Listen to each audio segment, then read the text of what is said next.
ಎಲ್ಲ ಪೂಜ್ಯರಲ್ಲಿ ತಮ್ಮೆಲ್ಲರಲ್ಲಿ ಪ್ರಣಾಮಗಳು. ಇದು ಭಾರತ, ಜ್ಞಾನದ ದೇಶ. ಇಲ್ಲಿ ಶ್ರೇಷ್ಠ ಸಂತರು, ಅನುಭಾವಿಗಳು, ಶರಣರು ಆಗಿ ಹೋದರು. ಈಗಲೂ ಕೂಡ ಸಾವಿರ ಸಾವಿರ ಜನ ಅಂಥ ಒಂದು ಸುಂದರವಾದ ಭೂಮಿ ಇದು ಭಾರತ. ಎಷ್ಟು ವಿಸ್ತಾರವಾಗಿದೆ, ಏನು ಸುಂದರವಾದ ಬೆಟ್ಟಗಳು, ಸಾಗರಗಳು, ನದಿಗಳು, ವಿಶಾಲವಾದ ಭೂಪ್ರದೇಶ. ಅಷ್ಟೇ ಅಲ್ಲ, ಹಚ್ಚು ಹಸಿರಾಗಿರುವಂಥ ವನಸರಿ. ಅದ್ಭುತ ಭಾರತ. ಇಂಥಲ್ಲಿ ಆಧ್ಯಾತ್ಮಿಕ ಸಂಪತ್ತು ಹರವಿತು. ಸಾವಿರಾರು ವರ್ಷಗಳ ಹಿಂದೆ ಈ ಶ್ರೀಮಂತ ನಾಡಿನೊಳಗೆ ಜ್ಞಾನ ಸಂಪತ್ತು ಸುರಿತು. ಎಂಥ ಮಹಾನುಭಾವರು ಆಗಿ ಹೋದರು. ಎಷ್ಟು ಸುಂದರವಾದ ಜೀವನವನ್ನು ಸಾಗಿಸಿದರು. ಎಂಥ ಸಂಶೋಧನೆಗಳನ್ನು ಮಾಡಿದರು. ಭೌತ ಕ್ಷೇತ್ರದಲ್ಲಿ, ಅಭೌತ ಮಾನಸಿಕ ಕ್ಷೇತ್ರದಲ್ಲಿ, ಅಷ್ಟೇ ಅಲ್ಲ ಆಧ್ಯಾತ್ಮಿಕ ಕ್ಷೇತ್ರದಲ್ಲಿ ಅದ್ಭುತ ಸಂಶೋಧನೆಗಳನ್ನು ಮಾಡಿದ ಮಹಾ ಅನುಭಾವಿಗಳು ಬಾಳಿದ ದೇಶ ಇದು ಭಾರತ. ಈ ದೇಶವನ್ನು ಕುರಿತು ಹೊರದೇಶದ ಜನ ಎಂಥ ಮಾತುಗಳನ್ನು ಹೇಳ್ತಾರೆ, ಎಂಥ ಸುಂದರ ಮಾತುಗಳನ್ನು ಹೇಳ್ತಾರೆ. ಭಾರತ ಅಂದರೆ ಭಾರತ. ಆ ಶಬ್ದದ ಅರ್ಥವೇ ಬೆಳಕಿನ ರಾಷ್ಟ್ರ ಅದ.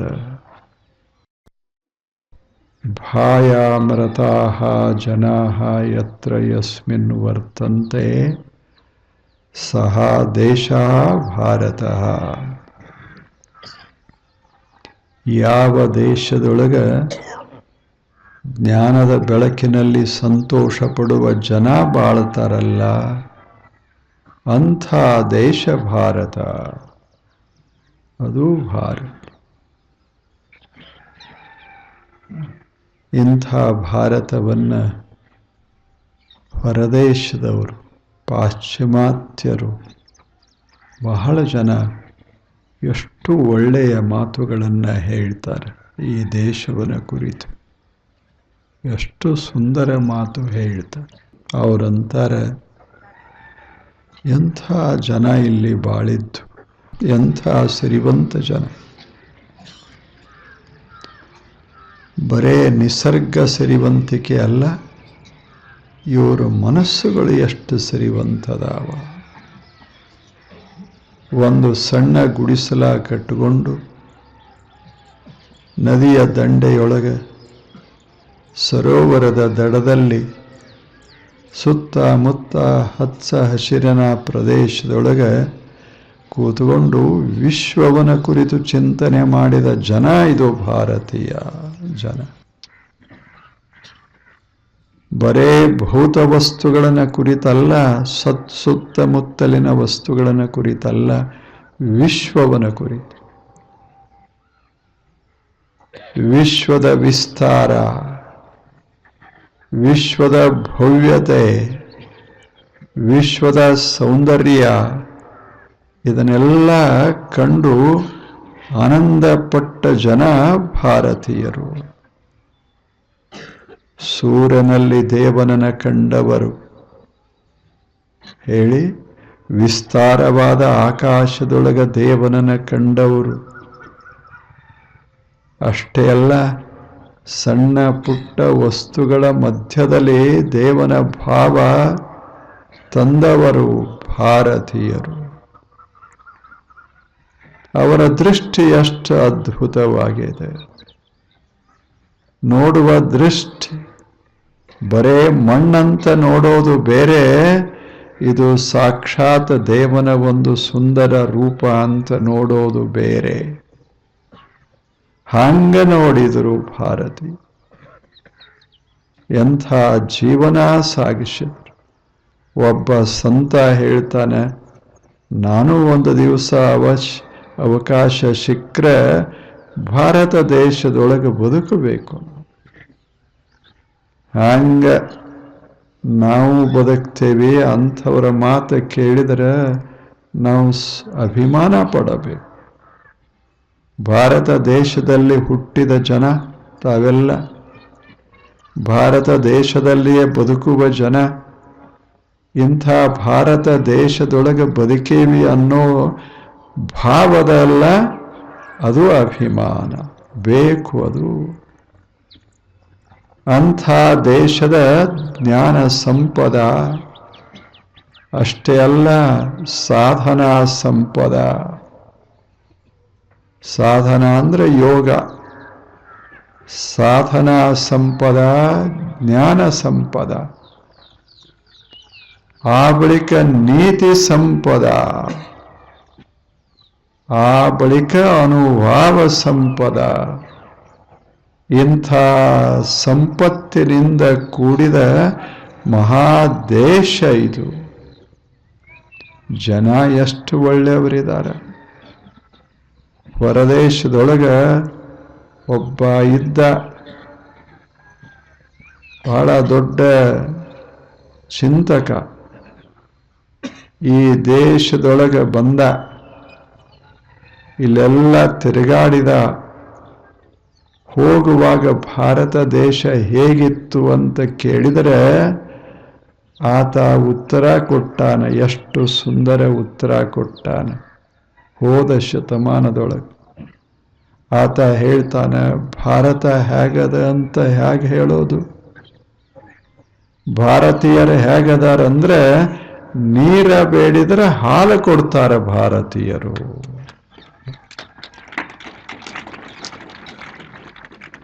ಹೆಮ್ಮೆ ಪಡಬೇಕಲ್ಲ, ಸಂತೋಷ ಪಡಬೇಕು. ನೀರ ಬೇಡಿದ್ರೆ ಹಾಲು ಕೊಡುವ ಜನ. ಇದು ಭಾರತ, ಇದು ಭಾರತೀಯ ಸಂಸ್ಕೃತಿ. ಇಂಥ ಜನರ ಮಧ್ಯ ಬದುಕೋದೇ ಒಂದು ಸಂತೋಷ ಅಂತ ಆತ ಹೇಳಿ. ಅಂಥ ಭಾರತ ದೇಶ. ಇಲ್ಲಿ ಎಲ್ಲವೂ ಬೆಳೀತು. ಎಂಥ ಪೈರ ಬೆಳೆಸಿದರು, ಜ್ಞಾನದ ಪೈರ ಬೆಳೆಸಿದರು ಜನ. ಎಂಥ ಪೈರ, ಏನವರ ಭಾವನಾ, ಏನು ವಿಸ್ತಾರ, ಎಷ್ಟು ಅದ್ಭುತ. ಅಂಥ ಜನ ಅಂಥಲ್ಲಿ ಕೂತ್ಕೊಂಡು ಏನಿಲ್ಲ, ಒಂದು ಸಾದಾ ಬಟ್ಟೆ ಹಾಕ್ಕೊಂಡು ಗುಡಿಸಲದ ಕಟ್ಟಿ ಮೇಲೆ, ಹೊರಗಟ್ಟಿ ಮೇಲೆ ಕೂತು ಮಕ್ಕಳನ್ನ, ನೂರಾರು ಮಕ್ಕಳನ್ನ ಎದುರಿಗೆ ಕೂಡಿಸಿಕೊಂಡು ಅದ್ಭುತ ಜ್ಞಾನ ಕೊಟ್ಟವರು. ಅದ್ಭುತ.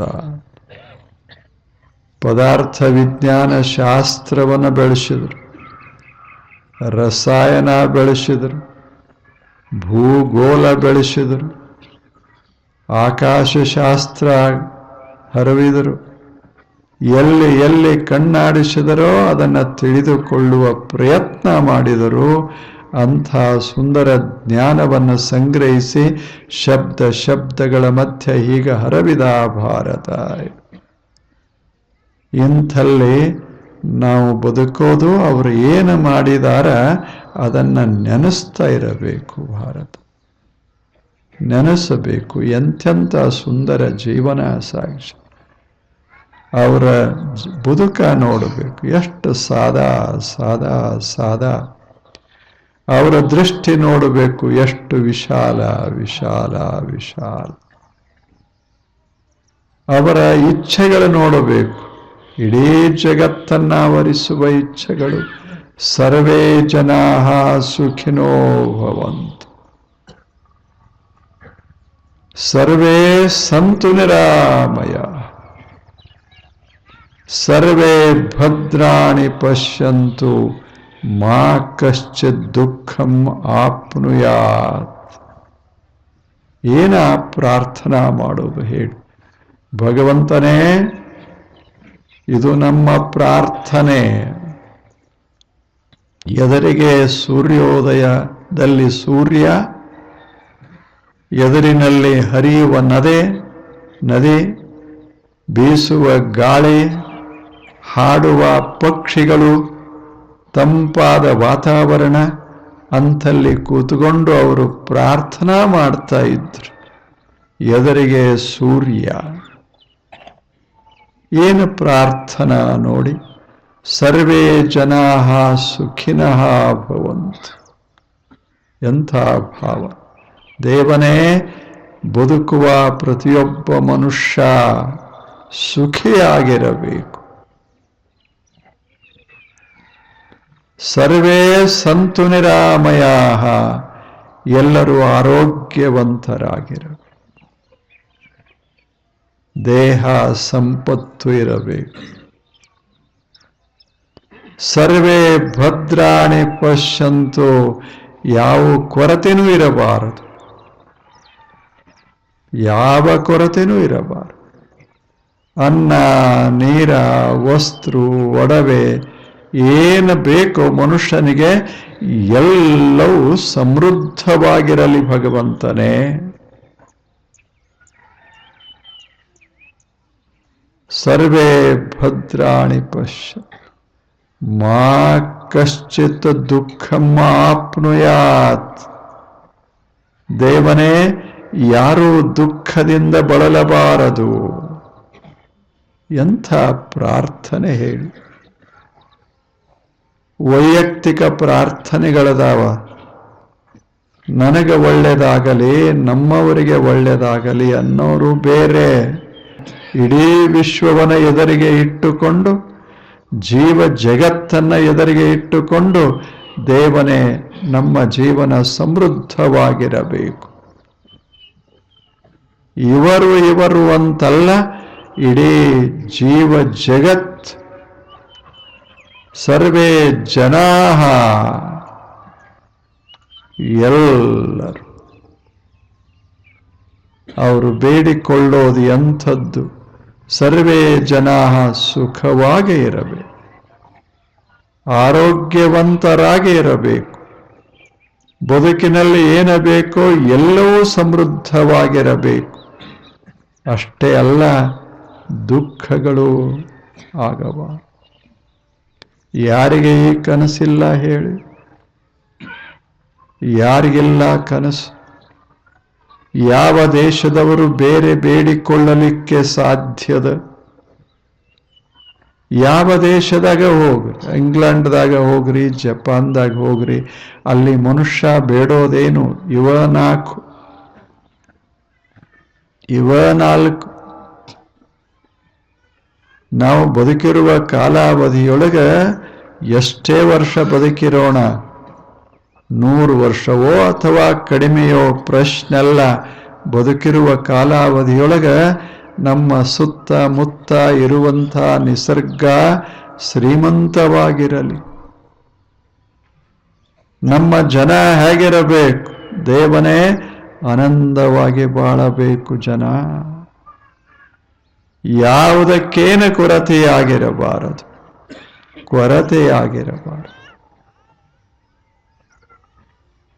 ಎಷ್ಟು ಸುಂದರ ಮಾತು ಹೇಳಿ! ಎಷ್ಟು ಸುಂದರ ಮಾತು! ಹೊರದೇಶದಲ್ಲಿ ಒಬ್ಬ ಹಿಟ್ಮನ್ ಅಂತಾಗಿ ಹೋದ, ಬಹಳ ದೊಡ್ಡ ಕವಿ. ಆತ ಹೇಳ್ತಾನೆ, ಈ ಭಾರತ ದೇಶವನ್ನ ಕುರಿತು ಹೇಳ್ತಾನೆ, ಏನ್ ಚಲೋ ಜನ ಅದಾರ, ಅವ್ರಿಗೆ ಯಾವ ಮೇರೆಗಳೇ ಕಾಣೋದಿಲ್ಲ.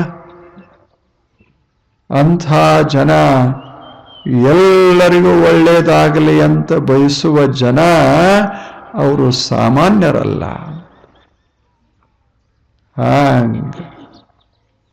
ಹಾಗೆ ನಮ್ಮ ಮನಸ್ಸು ಆ ಎತ್ತರಕ್ಕೆ ಏರಬೇಕು.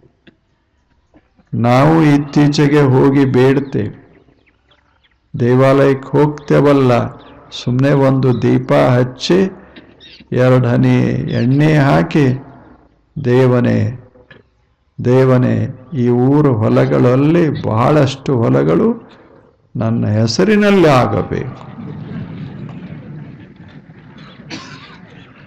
ಇವರು ಭಾರತೀಯರೇನು, ಏನ ಹಿಂದೆ ಬೇಡಿಕೊಂಡ್ರು, ಏನ ನಾವು ಬೇಡಿಕೊಳ್ಳುತ್ತಾ ಇದ್ದೇವೆ? ಇಲ್ಲ, ಮಜಾ ಇಲ್ಲ. ಇದು ಮಾಡಬೇಕು. ಇದೇನ್ ತೋರಿಸ್ತದಂದ್ರೆ ನಮ್ಮ ಮನಸ್ಸುಗಳು ಸಣ್ಣವಾಗ್ತಾ ಇದ್ದಾವ. ಮನಸ್ಸುಗಳು ಸಣ್ಣವಾಗ್ತಾವ. ದೇಹ ಇಷ್ಟ ಇರೋದು, ಅದೇನು 8 ಫೂಟ 10 ಫೂಟ ಆಗೋದಿಲ್ಲ. ಮನಸ್ಸು ಸಣ್ಣವಾಗಬಾರದು. ಮನಸ್ಸು ದೊಡ್ಡ ಆಗಬೇಕು. ನನ್ನ ಹೊಲದ ಮ್ಯಾಲೂ ಮಳೆ ಬೀಳಲಿ, ಉಳಿದವರು ಹೊಲದ ಮ್ಯಾಲೂ ಬೀಳಲಿ. ಎಷ್ಟೋ ಸಲ ಆಗೋದಿಲ್ಲ. ಯಾರ ಆಕಳನ್ನು ಹಿಂಡಬಾರದು, ಅವರ ಆಕಳದ ಹಾಲೆಲ್ಲ ನಮ್ಮ ಆಕಳದಾಗ ಬರಬೇಕು. ಏನು ಮಂತ್ರ, ಏನು ತಂತ್ರ, ಏನು ಮಾತು, ಬಯಕೆ, ಈ ರೀತಿ ಬದುಕೋದಾದ್ರೆ ಅದ್ಯಾವ ಭಾರತ? ದೇವ ಕೊಡೋದಿರುವಾಗ, ನಿಸರ್ಗ ದೇವತೆ ಎಲ್ಲವನ್ನ ಕೊಡುವಾಗ ಮುಕ್ತವಾಗಿ ಕೇಳು ಮನುಷ್ಯನೇ, ಎಲ್ಲರಿಗೂ ಕೇಳು. ಚಂದ ಅಲ್ಲೇನು? ಈಗಿಷ್ಟು ಜನ ತಾವು ಕೂಡಿರಿ, ಮೈದಾನ ತುಂಬಿ ಎಷ್ಟು ಸುಂದರ ಕಾಣಿಸ್ತ. ಎಲ್ಲರೂ ಅದೇವಿಲ್ಲಿ, ಎಲ್ಲರೂ ಅದೇವಿ. ಯಾರಿಲ್ಲ ಹೇಳಿ? ಪಶ್ಚಿಮ ಪೂರ್ವ, ಇದು ಪೂರ್ವವನ್ನ ಪ್ರೀತಿಸೋರದಾರ, ಪಶ್ಚಿಮವನ್ನ ಪ್ರೀತಿಸೋರದಾರ. ನಾನು ಯಾವುದೇ ಅದು ಇದು ಹೇಳ್ತಾ ಇಲ್ಲ. ದಕ್ಷಿಣವನ್ನ ಪ್ರೀತಿಸೋರದಾರ, ಉತ್ತರವನ್ನ ಪ್ರೀತಿಸೋ ಇಲ್ಲೇ. ಎಲ್ಲಾ ತರದ ಬಟ್ಟೆ ಹಾಕೋರು ಅದಾರ, ಎಲ್ಲಾ ತರದ ಅಲಂಕಾರ ಮಾಡಿಕೊಳ್ಳೋರು ಅದಾರ. ಹೌದಲ್ಲ ಹೇಳಿ? ಎಷ್ಟು ಚಂದಿರ್ತದೆ ಅದ. ಹೀಗೆ ಬದುಕಿನಲ್ಲಿ ಕೂಡಿದರೆ ಸ್ವರ್ಗ ಅಲ್ಲೇನು ಅದು? ಮನ್ಯಾಗೂ ಹೀಗ ಇರೋದು, ಹೊರಗೂ ಹೀಗ ಇರೋದು. ಎಲ್ಲದ ಭೂಮಂಡಲ ಇದು, ಯಾರದೂ ಅಲ್ಲ. ಇದು ನಾವು ಬದುಕಿದವರು ಇಲ್ಲಿ ಬಂದಿದ್ದು ಎದಕ್ಕೆ? ಆನಂದವಾಗಿ ಬಾಳೋದಕ್ಕೆ. ಅಂಥ ಜೀವನ, ಆ ಪ್ರಾರ್ಥನೆ ಹುಚ್ಚಿಡಿಸ್ತು ಪರದೇಶದವರಿಗೆ. ಎಂಥ ಜನ ಬದುಕಿ ಹೋಗ್ಯಾರ. ಪ್ರಾರ್ಥಿಸಬೇಕು. ಎದ್ದ ಬಳಿಕ ಒಂದಿಷ್ಟು ಸುಂದರ ಪ್ರಾರ್ಥನೆ ಮಾಡಬೇಕು. ಇಂಥ ಒಂದು ಪ್ರಾರ್ಥನೆ ಸುಮ್ಮನೆ ಹಿಂದಕ್ಕೆ ಆಗುವ ಪ್ರಾರ್ಥನೆ ಹಂಗಿತ್ತು, ಸ್ವಲ್ಪ ನೋಡುವಂಗದ. ಏನು ಬೇಡ್ತಿದ್ರು ಜನ? ಇದು ಜಗತ್ತಿಗೆ ಬೇಡೋದಂತೂ ಸರಿ, ಆ ಬಳಿಕ ಸ್ವಲ್ಪ ವೈಯಕ್ತಿಕ ಬೇಡ್ತಿದ್ರು, ಮಿಶ್ರಣನೂ ಬೇಡ್ತಿದ್ರು. ನನಗೂ ಇರಲಿ, ಇವರಿಗೂ ಇರಲಿ, ಎಲ್ಲರಿಗೂ ಇರಲಿ. ಓಂ ಭದ್ರಾಣಿ ಇಲ್ಲ, ಭದ್ರಂ ಕರ್ಣೇಭಿಃ ಶೃಣುಯಾಮ ದೇವಾಃ, ಭದ್ರಂ ಪಶ್ಯೇಮಾಕ್ಷಭಿರ್ಯಜತ್ರಾಃ, ಸ್ಥಿರೈಃ ಅಂಗೈಃ ತುಷ್ಟುವಾಂಸಃ ವ್ಯಸೇಮ ದೇವಹಿತಂ ಯದಾಯುಃ. ಸ್ವಸ್ತಿ ನಃ ಇಂದ್ರಃ ವೃದ್ಧಶ್ರವಾಃ, ಸ್ವಸ್ತಿ ನಃ ಪೂಷಾ ವಿಶ್ವವೇದಾಃ, ಸ್ವಸ್ತಿನಸ್ತಾರ್ಕ್ಷ್ಯಃ ಅರಿಷ್ಠನೇಮಿಃ ಸ್ವಸ್ತಿ ನಃ ಬೃಹಸ್ಪತಿರ್ದಧಾತ್.